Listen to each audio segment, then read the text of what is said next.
Bonjour à tous et bienvenue dans le MOOC 3 qui va vous accompagner dans la rédaction de votre CV et de votre lettre de motivation. Je m'appelle Cécilia Cespedes, je suis conseillère Pôle emploi, spécialisée sur les techniques de recherche d'emploi. Tout d'abord, interrogeons-nous sur l'importance du CV et de la lettre de motivation. Ces deux outils vont vous permettre de susciter l'intérêt du recruteur et lui donner envie de vous rencontrer. L'objectif principal sera de décrocher un entretien ou une première rencontre.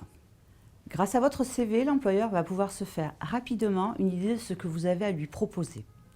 La lettre viendra étayer les éléments du CV et donnera une première impression de votre motivation pour travailler dans son entreprise au poste proposé.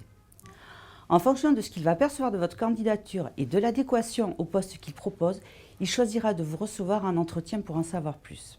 Dans un premier temps, je vous propose de vous concentrer sur le CV.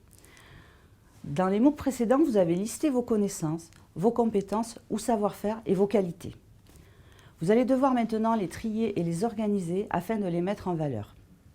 Vous devez rapidement donner la meilleure image de vous-même. Ainsi, votre CV sera l'outil de communication qui reflètera vos compétences, vos expériences et vos points forts.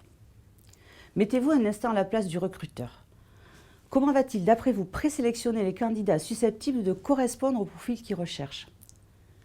Sachez qu'en moyenne, un recruteur prendra 15 secondes pour lire un CV. Il est donc essentiel de mettre en avant ce qu'il recherche ou qui peut l'intéresser. Votre CV doit être clair, structuré, bien présenté et aéré, en un mot, lisible. Votre CV doit donner envie de vous rencontrer. Il faut donc éviter tout ce qui pourrait être rédhibitoire et écarter votre candidature dès le premier coup d'œil. Présentation brouillon, peu soignée, trop originale pour le poste visé, faute d'orthographe. Lorsque vous aurez passé cette étape d'accroche, le recruteur entrera dans le détail de votre CV. Je vous propose maintenant de vous mettre à la place de l'employeur et d'étudier les 4 CV suivants. Dans notre exemple, il s'agira de recruter un agent administratif.